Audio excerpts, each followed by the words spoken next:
ICE raids on the East Coast nabbing hundreds of undocumented immigrants. In Georgia, a Hyundai mega plant was raided by federal agents, and in New York, a confectionery plant was targeted. This as Chicago prepares for a federal takeover. Here's D.C. Bureau reporter Ross Ketchke. Line them up on the wall.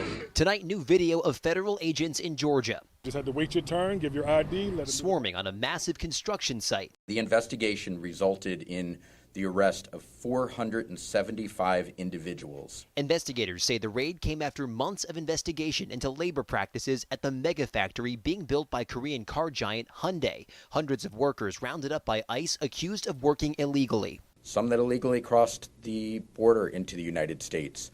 Some that came in through visa waiver and were prohibited from working.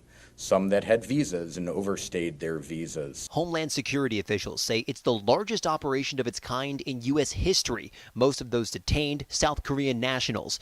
The car maker writing in a statement, "It is our understanding that none of those detained is directly employed by Hyundai Motor Company. We prioritize the safety and well-being of everyone working at the site and comply with all laws and regulations wherever we operate." There was a network of subcontractors and subcontractors for the subcontractors. The arrest coming the same day dozens more workers were taken into custody at a nutrition bar factory in New York State. Data from the Pew Research Center showing more than 1.2 million undocumented workers have been taken out of the U.S. labor force this year alone. Border Czar Tom Homan saying the Trump administration is pressing on with aggressive immigration enforcement. We're going to flood the zone.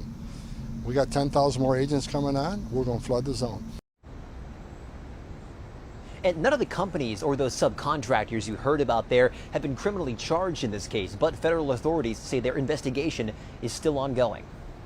And Ross, you mentioned the majority of those arrested in Georgia are South Korean nationals. What is South Korea saying about this?